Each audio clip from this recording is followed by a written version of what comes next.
Hello learners, welcome back our YouTube channel AP group. तो I hope आप सभी अच्छे होंगे। देखते हैं आज हम अपनी वीडियो में क्या पढ़ने वाले हैं। आपने देखा होगा कि हमने लास्ट मॉड्यूल्स में अभी रिसेंटली वीडियोस में सेकंड मॉड्यूल स्टार्ट किया है, जिसमें हमने अपना MS word topic cover complete कर लिया है। आज हमारी वीडियो में हम पढ़ेंगे एक्सेल के बारे में। हम सीखेंगे एक्सेल होता क्या है, एक्सेल के कुछ फीचर्स के बारे में बेसिक। तो हम बिना टाइम वेस्ट किए अपनी वीडियो को स्टार्ट करते हैं, लेकिन उससे पहले अगर किसी ने हमारे चैनल को लाइक एंड सब्सक्राइब नहीं किया है तो फटाफट से लाइक एंड सब्सक्राइब कर दीजिएगा और कमेंट करना ना भूलें।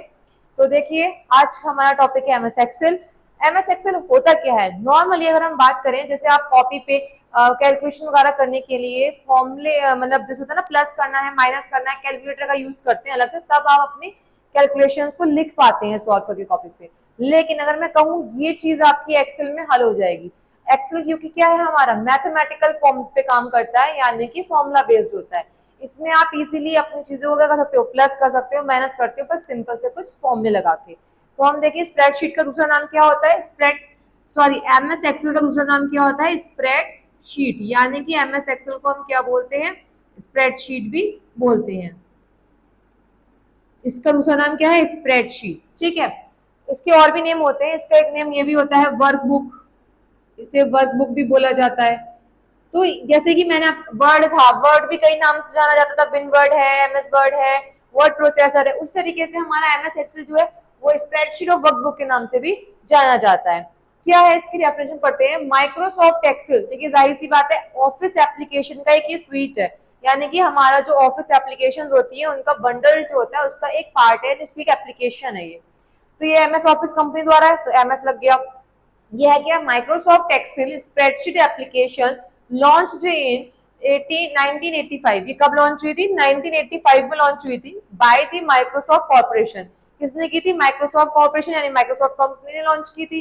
Excel is a popular spreadsheet system which organize data in row and columns. यानी कि एक बहुत ही फेमस पॉपुलर हमारा स्प्रेडशीट, यानी कि कह सकते हैं पूरी फैली हुई शीट जिसे हम बोल सकते हैं, उसमें ऑर्गेनाइज किया जाता है इसमें डेटा को रो एंड कॉलम्स में। ठीक है, that can be manipulated through formula, जिसे हम मैन्युपुलेट कर सकते हैं फॉर्मूले के थ्रू। देखिए लिखा भी है फॉर्मूलाज, यानी फॉर्मूला बेस्ड वर्क करता है ये हमारा, तो ये फॉर्मूले पे काम करता है। That allow the software to perform mathematical functions on the data. यानी कि ये क्या करता है, ये सॉफ्टवेयर हमारी मदद करता है मैथमेटिकल फंक्शंस को परफॉर्म करने में, या हमारे डेटा को मैथमेटिकल फॉर्म में फीड करने में। तो अगर हम आपसे कहें कि स्प्रेडशीट अच्छा आप जैसे बोल रहे हैं दूसरा नाम स्प्रेडशीट है, क्यों है, क्योंकि अगर मैं आपसे कहूं कि आपको एक लेजर तैयार करना है कॉपी पे, तो आपको क्या क्या चाहिए होगा, कॉपी चाहिए होगी, पेन चाहिए होगा, पेंसिल चाहिए होगी, कैलकुलेटर चाहिए होगा, स्केल चाहिए होगा, और क्या कहते हैं कुछ कलर्स वगैरह भी चाहिए होंगे हाईलाइट करने के लिए, काफी सामान चाहिए होगा। लेकिन एक्सेल में ये नहीं है, एक शीट एक जगह आपको सब कुछ मिल गया। तो ये क्या है आपका और हल है, बट आपका टाइम भी बचा। अब जैसे आप क्या करते हैं बार बार कैलकुलेशन करेंगे, डिजिटल लगाएगी तो बार बार आपको कैलकुलेटर का यूज करना पड़ेगा। लेकिन आप एक्सेल में ये भी आपका फायदा है कि एक बार फॉर्मूला लगाएंगे और अगर आप पूरी होल टेबल पे से अप्लाई कर देते तो आपका काम इजी हो गया। तभी बोला गया कि कंप्यूटर इंसानों से ज्यादा तेज वर्क करता है। भाई आपकी कैलकुलेशन को उसने क्या करा, जल्दी वर्क करा दिया। तो अगर हम कहें कि स्प्रेडशीट जो होती है वो इसलिए उसको बोला गया है, चाहिए क्योंकि इसने आपकी हर चीज की पेपर का मतलब पेपर पेन पेंसिल सबकी प्लेस इन सबकी जगह ले ली है। तो यहाँ पे एक बात और बोली गई है, यहाँ पे डेटा को ऑर्गेनाइज करती है कॉलम्स एंड रोज में। तो ये कॉलम्स एंड रोज क्या होते हैं, यानी कि अगर हम कहें आपसे एक्सेल, इसका जो इंटरफेस होता है वो कुछ इस तरह से होता है, ऐसे करके इसमें क्या बने हुए होते हैं, कॉलम्स। ये होते हैं आपके कॉलम्स, और ऐसे जो बने हुए होते हैं ये होती है आपकी रोज। तो इस तरह से जो ये चीज बनी हुई होती है ये आपकी कहलाती है क्या, स्प्रेडशीट। यहाँ पे तो मैंने छोटी सी बनाई है, बट ये काफी ज्यादा बड़ी होती है। इसमें number of columns and number of रोज जो होते हैं वो वर्जन के हिसाब से कम बड़ होते हैं। ठीक है, तो इस तरह से जो ये पूरी हमारी शीट बन के आती है ये क्या कहलाती है, ये कहलाती है आपकी एक्सेल की शीट। यानी ये जो होती है ये हम कह सकते हैं एक्सेल शीट, ठीक, या वर्कशीट, या आपकी स्प्रेडशीट। इस तरह की जो ये शीट बनी हुई है ये हमारी इन तीनों ही नामों से जानी जाती है। ठीक है, इन्हें हम इन तीन ही नामों से जानते हैं, तो इसलिए एक्सेल के तीन नाम दिए गए। अब हम देखेंगे रो और कॉलम्स क्या होते हैं, और इनको मिला के जो बनता है वो क्या होता है, ये हमारा सेल। इसके बारे में पढ़ेंगे अब, यानी हम ये देखेंगे हम वर्क करते कैसे हैं। ये तो छोटा सा इंट्रोडक्शन था कि भाई एमएस एक्सेल है क्या। तो क्या है एमएस एक्सेल? हमारी वो शीट या स्प्रेडशीट जो हमारे डेटा को मैथमेटिकल फॉर्म में स्टोर करने का काम करती है। तो चलिए देखते हैं रो एंड कॉलम्स के बारे में। ठीक है, अब क्या है हमारी रो क्या होती है? जैसे मैंने आपको बताया था स्प्रेडशीट जो होती है वो रो एंड कॉलम से मिलकर बनी हुई होती है, यानी कि आपका जो स्प्रेडशीट होती है वो रोज एंड कॉलम्स का इंटरसेक्शन होती है। हमने पढ़ा था कि रो क्या होती है, ऐसे हॉरिजॉन्टली फॉर्म में होती है। ठीक है, ये रो होती है, लिखा भी है row is a horizontal of worksheet, यानी वर्कशीट की हॉरिजॉन्टल फॉर्म में जो होती है वो रो होती है। और the table which move from left to right, जो मूव टू राइट यानी कि लेफ्ट टू राइट मूव करती है। ठीक है, यानी कि ये क्या होता है, ये लेफ्ट साइड से राइट की साइड जा रही होती है। देखिए ये लेफ्ट है इधर और इधर क्या है, ये आपकी राइट साइड है। तो ये लेफ्ट से राइट साइड जा रही है, ये हमारी मूव कर रही है। ठीक, तो यानी कि आपको क्या समझ में आया कि रोज जो होती है वो हॉरिजॉन्टल होती है लेफ्ट टू राइट, और किससे डिनोट की जाती है 1 2 3, यानी यहाँ पे नंबर होते हैं 1 2 3 4। तो देखिए लिखा भी है रोज आर डिनोटेड बाय 1 2 3 4। ठीक, एंड टोटल नंबर ऑफ रोज जो वर्कशीट में होती है वो कितनी होती है? 1 10 100 1000 10 लाख 10 लाख, यानी कि 10,48,576, यानी कि टोटल नंबर ऑफ रोज जो होती है वो हमारी कितनी होती है? 10,48,576। अगर हम कॉलम्स की बात करें, कॉलम इज अ वर्टिकल। अब देखिए कॉलम कैसे होते हैं? वर्टिकल। रो कैसी थी? हॉरिजॉन्टल। रो हमारी मतलब हॉरिजॉन्टल लेटी हुई थी, और इसका मतलब क्या है? ये वर्टिकल। वर्टिकल का मतलब हो गया ऐसे जो स्टैंडिंग पोजीशन में होती है। तो vertical situated in the worksheet on the table which follow top to bottom. ये क्या होती है? टॉप से बॉटम की तरफ आती है, ऊपर से नीचे की तरफ आती है, और किससे डिनोट की जाती है? ABCD से, यानी कि ABCD इस तरह से ही पूरी डिनोटेड होती है। यानी कि आपसे पूछा ये जाता है सबसे इसमें कि रो और कॉलम डिनोट किससे की जाती है? रोज होती है 1 2 3 से, और कॉलम्स किससे होते हैं? ABCD से denote. Total number of columns कितनी होती है?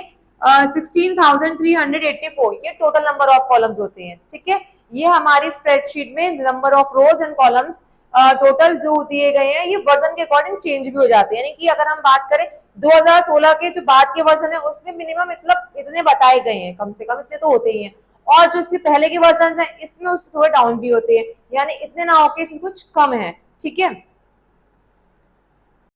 ठीक है, तो अब जैसे आपने रो एंड कॉलम्स की होती है, हम बात करेंगे सेल्स की। सेल्स क्या होते हैं? सेल्स जैसे आपसे अगर मैं कहूँ ऐसे ये रो आ रही है आपकी, और ये आपके आ रहे हैं कॉलम, तो ये इनके इंटरसेक्शन हो रहा है, यानी कि रो और कॉलम्स आपस में क्या कर रहे हैं? एक दूसरे को काट रहे हैं, इंटरसेक्ट कर रहे हैं। तो इंटरसेक्शन के बाद जो ये एक ब्लॉक टाइप बन रहे हैं, ये तो ये कहलाते हैं आपके क्या? ये कहलाते हैं सेल। ठीक है, तो हम कह सकते हैं कि सेल क्या होते हैं, मैं सेल की डेफिनेशन लिख देती हूँ। सेल क्या होते हैं? Inter section of rows and columns, यानी कि रो एंड कॉलम्स का इंटरसेक्शन क्या कहलाता है? आपका सेल्स कहलाते हैं। जैसे फॉर एग्जांपल अगर मैंने आपसे कहा 2 रो और 2 कॉलम, यानी कि ये आपके 2 कॉलम्स है और ये 2 रो है, इनके इंटरसेक्शन किया तो कितने हमारी सेल बन के आए? ये आए हमारे 4, 1 2 3 4 सेल बन के आए हमारे। तो उसी तरीके से अगर टोटल नंबर ऑफ सेल की बात कर रहे हैं अगर हम अपनी वर्कशीट में, तो क्या होगा? इनकी, इसकी और इसकी अगर हम मल्टीप्लाई कर दें, टोटल नंबर ऑफ रोज और टोटल नंबर ऑफ कॉलम्स की हम मल्टीप्लाई कर देंगे तो हमें अपने टोटल नंबर ऑफ सेल पता चल जाएंगे। ठीक है, तो यानी कि यहाँ लिख देते हैं टोटल नंबर ऑफ सेल्स। आप लोग देख भी सकते हैं, यानी कि आप जहां वो स्प्रेडशीट होती है हमारी, वहां पे ऊपर जब आपकी जो ये इंटरसेक्शन करती है, यहाँ पे A और B 1 2 3 डिनोट होते हैं, वहां पे यहाँ पे इस जगह पे आप माउस के कर्सर को लेके जाएंगे, तो आप जो है उसे होल्ड करेंगे तो आपको टोटल नंबर ऑफ रोज और कॉलम्स का इंटरसेक्शन यानी कि मिलने के बाद कितने सेल्स बने वो आपको डिस्प्ले हो जाता है। तो मैं लिख देती हूँ कितने होते हैं? 171798 समथिंग इस तरह से कुछ होते हैं। ठीक है, तो यानी कि ये टोटल नंबर ऑफ क्या होते हैं? आपके सेल्स होते हैं। सही, इसी के साथ अगर हम बात करें, हर सेल का अपना एक एड्रेस होता है। चलिए देखिए आगे देखते हैं सेल एड्रेस क्या होता है। क्या आप भी लिखने का शौक रखते हैं? क्या आप अपनी लेखन क्षमता को एक पेशेवर दिशा देना चाहते हैं? तो अब आपका सपना सच हो सकता है। हमारे कंटेंट राइटिंग डिप्लोमा कोर्स के साथ जुड़े और बनाएं अपना करियर लेखन की दुनिया में। यह कोर्स खास तौर पर उन सभी के लिए है जो प्रोफेशनल कंटेंट राइटर बनना चाहते हैं। चाहे आप ब्लॉग लिखें, सोशल मीडिया पोस्ट करें या फिर फ्रेंडली आर्टिकल्स, इस कोर्स में सब कुछ मिलेगा। अब वह समय आ गया है जब आप अपनी लेखन क्षमता को सही दिशा दे सकते हैं। हमारे एक्सपर्ट ट्रेनर्स आपको सिखाएंगे कैसे आप कंटेंट राइटिंग को अपनी दुनिया बना सकते हैं। जल्दी से जल्दी Maharshi Dayanand vocational training institute के साथ जुड़े और अपना करियर आज ही शुरू करें। कॉल करें 7037940079 नंबर पर। जैसे अभी हमने देखा सेल के बारे में, हम देखेंगे सेल एड्रेस। सेल एड्रेस क्या होता है, जैसे मैंने आपको बताया कि सेल क्या होता है, इंटरसेक्शन होता है रो एंड कॉलम का। तो इस तरह से सेल एड्रेस जो होता है उसका एड्रेस, यानी कि जब आपने कोई दो चीजें से इंटरसेक्ट करी, दो रो और कॉलम आपस में, तो ये जो सेल बना इसका एक एड्रेस है। जैसे मान लीजिए 1 रो है, सेल ये 2 है, ये 3 है, ये 4 है, तो ये सेल है, तो इनकी कोई ना कोई एड्रेस है। तो वही बोला गया है कि each cell contain own address is known as cell address, यानी हर सेल का अपना खुद का एड्रेस होता है। ये हमारा क्या कहलाता है, सेल एड्रेस कहलाता है, और ये डिफरेंट होता है। Each cell have different cell address. हम यहाँ लिख सकते हैं कि each cell have different cell address, यानी कि हर सेल का एक अपना डिफरेंट सेल एड्रेस होता है। जैसे कि आप ये सोचिए सबका सेम नहीं होगा। मैं छोटी सी टेबल के थ्रू आपको बताती हूँ कैसे पहचानेंगे। फॉर एग्जाम्पल यहाँ पे आपका एक कॉलम है A B C D, ठीक है, और इधर साइड बनी हुई है रो 1 2 3 4, इस तरह से ये क्या बनी है, आपकी रो बनी हुई है, ठीक है। तो जब आपने देखा यहाँ पे हमारी जो रो बनी हुई है और कॉलम इंटरसेक्ट कर रहे हैं, तो यहाँ पे क्या बना रहा है, ये एक सेल बन रहा है, ये एक सेल बन रहा है। अब सपोज मैंने आपसे कहा भाई इस सेल का एड्रेस क्या है, तो आप कैसे पहचानेंगे? तो हम जिस सेल का एड्रेस देखने के लिए देखते हैं कि हम कौन से कॉलम में हैं और कौन सी रो में हैं, यानी कि हम ऐसे बनाते हैं सेल एड्रेस। यानी फॉर्मूले में जो हम यूज करेंगे वो इसी के बेस पे करेंगे कि देखेंगे, जैसे मान लीजिए मैं इस सेल पे हूँ, मुझे इस सेल का एड्रेस देखना है, तो देखूंगी मैं कौन इस सेल के सामने कौन सा कॉलम है, बी कॉलम है, तो इसका भाई क्या हो जाएगा, बी, और रो कौन सी है, 2 है, तो इसका सेल एड्रेस क्या हो गया, B2 हो गया, ठीक है। पहले कॉलम लिखते हैं फिर सेल रोज का नाम नंबर लिखते हैं, तो ये बन गया आपका B2 सेल एड्रेस। इसी तरीके से अगर आप देखें फॉर्मूला बार में आपको एक चीज देखने को मिल जाएगी। कैसे, देखिए, the formula bar is generally found below the ribbon। Ribbon menu के नीचे होता है। फॉर्मूला बार होता कहाँ है हमारी इस वर्कशीट में, क्योंकि भाई ये तो बहुत मेन है फॉर्मूला बार, क्योंकि यही आपका काम करेगा क्या, आप जो सेलों में टाइप करोगे उसको डिस्प्ले करने का, यानी कि आप जो फॉर्मूला लगाते हो, जो भी कुछ आप सेल्स में लिखते हो, वो आपका इस फॉर्मूला बार में ही शो होता है। तो ये जनरली कहाँ फाउंड होता है, below the ribbon menu. Ribbon menu के नीचे होता है ये हमारा। The left side denotes which cell is selected, यानी कि ये लेफ्ट साइड है, ये क्या है, इसकी लेफ्ट साइड है, तो ये बताएगी कि भाई आप कौन से सेल में है। जैसे मैंने बोला ना कि जिस सेल पे आपको उसका एड्रेस देखना है, तो आप ऐसे तो लिख सकते हो, लेकिन आपका जी फॉर्मूला बार है, इसके यहाँ पे साइड में जिस सेल पे आप होते हो उसका सेल भी एक्टिव होता है। यानी कि फॉर एग्जाम्पल अगर आप यहाँ पे हैं, तो ये आप सी, और ये क्या है 4, तो C4 ये आपका सेल है, आप इस सेल पे हो, तो वो चीज यहाँ पे आपकी क्या होगी, शो होगी जिस सेल पे आप एक्टिव हो उस टाइम पे। ये लेफ्ट साइड हो गई। अगर हम बात करें तो ये है हमारी क्या, राइट साइड है। तो राइट साइड वो साइड हो गई जहाँ पे हम क्या करेंगे, मेन फॉर्मूले को टाइप करेंगे। देखो क्या लिखा है कि the left side denotes which cell is selected. Left side बताती है कि कौन सा सेल आपका सिलेक्ट है, ठीक है। And the right side allow you to input equations और text into the selected cell. और राइट साइड होती है, यहाँ पे हम जो भी जिस सेल में हम जो लिख रहे हैं सिलेक्टेड सेल में, वो यहाँ पे सब क्या होगा, हमारा शो होता है, ठीक है। तो ये लेफ्ट साइड हो गई, जो एफ का पोर्शन आगे दिया गया है, यहाँ पे हमारा जो हम सेल में टाइप करते हैं वो आता है, और ये बताता है कि आप कौन से सेल पे आप हो, सेल का एड्रेस। तो इस तरह से ये हो गया सेल, और ये हो गया सेल एड्रेस, और ये हो गया उसका फॉर्मूला बार। अब देखते हैं इसके कुछ और भी फीचर्स हैं। कुछ फीचर्स जो है वो बेसिक है, जैसे आप पुराने पढ़ चुके हैं, आपने पहले पढ़ लिया टाइटल बार क्या होता है, इसमें भी टाइटल बार सेम है। रिबन क्या है, क्विक एक्सेस टूल बार क्या है, होम टैब क्या है, इंसर्ट टैब, कुछ ऑप्शन सेम है, बट उसके कुछ फीचर्स हैं जिसमें हम सेटिंग्स वगैरह करते हैं वो कुछ थोड़ी सी अलग है, वो पढ़ेंगे। बाकी हम प्रैक्टिकल के ही थ्रू समझेंगे कि कैसे कैसे हमारे इसमें फॉर्म में लगते हैं और क्या चीज कैसे होती है, ठीक है। देखिए अब क्या है, फॉर्मेटिंग सेल्स। जैसे कि मैंने आपको बोला ना कि कई सारे और भी फीचर्स है जो कुछ कॉमन थे। अब हम देखते हैं फॉर्मेटिंग सेल क्या होता है। देखिए हमें सारी पता है कि हमारी ओवरऑल शीट किस पे बेस्ड है, सेल्स पे बेस्ड है, यानी पूरी शीट किससे मिलकर बनी है, सेल से मिलकर बनी हुई है। तो हम कह सकते हैं collection of cells is known as worksheet. अब इस वर्कशीट में जो भी काम होगा वो किसमें होगा, सेल में होगा। तो अगर सेल की बात करें तो हम उसमें ये सारी ही फॉर्मेटिंग कर सकते हैं। क्या क्या, जैसे सेल की हाइट में चेंज, विड्थ में चेंज, नंबर्स में, अलाइनमेंट्स में, फॉन्ट में, बॉर्डर में, कैसे। आप देखिए जैसे मान लीजिए ये आपकी जो शीट है उसमें इस तरह से आपकी शीट बनी हुई है, ठीक है, ये उसमें रोज है और ये कॉलम्स बने हुए हैं, ठीक। मैंने आपसे कहा भाई मुझे जो टाइप मैंने किया वो मैटर कुछ ज्यादा लंबा हो गया, ये रो बनी हुई है समझ लीजिए आप पूरी एक ऐसे, ठीक है। अब मैंने कोई मैटर टाइप किया, वो मेरा मैटर जो है वो टाइप करते करते करते करते बाहर निकल गया।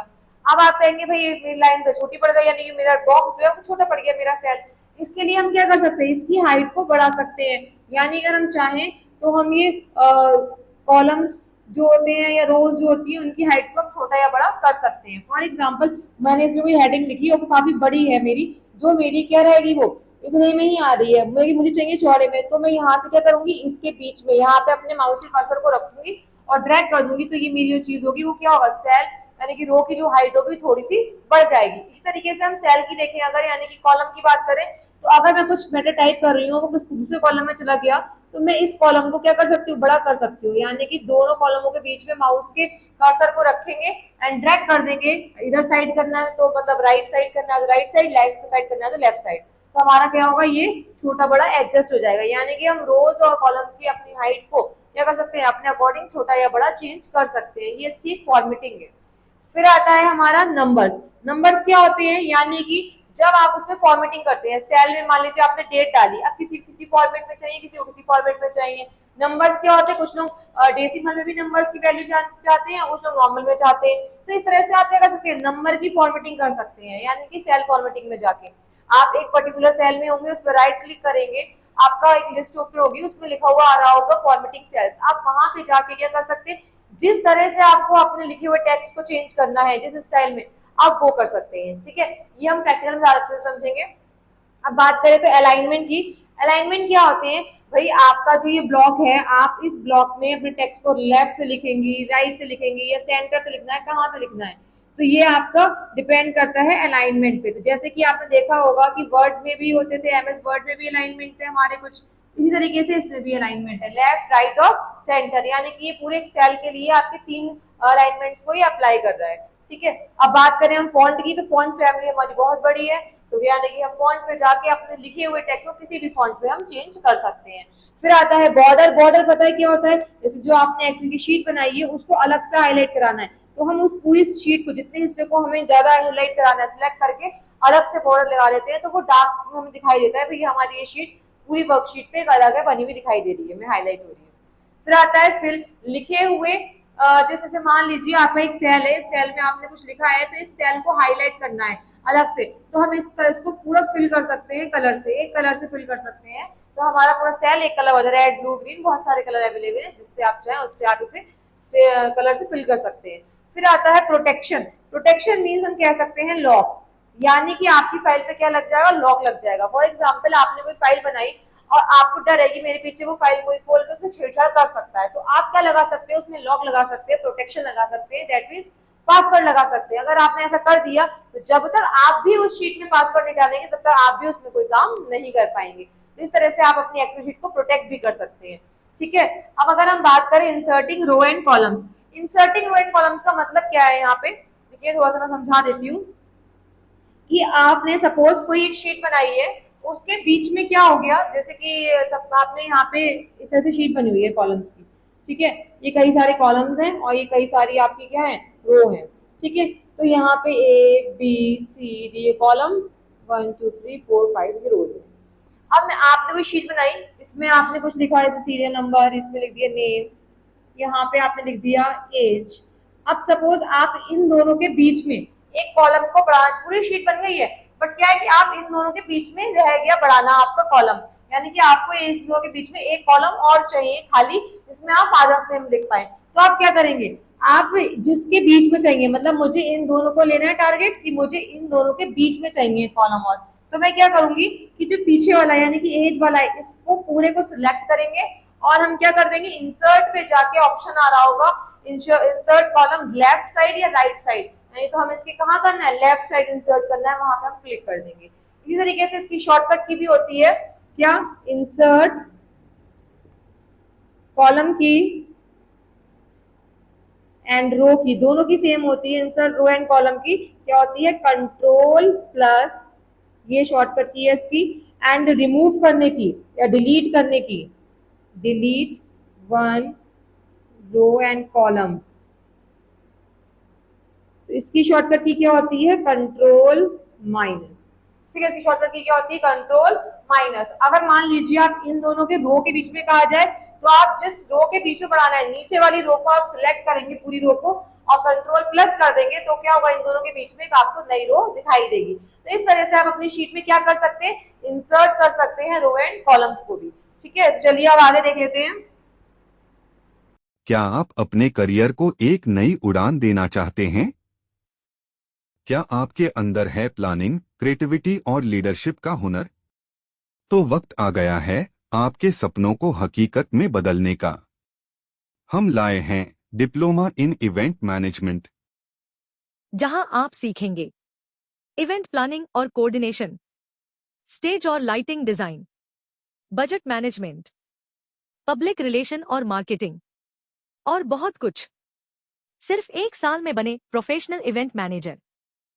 और पाए मौका शादी समारोह, corporate functions, music show, exhibition और फेस्टिवल्स में काम करने का। तो देर किस बात की?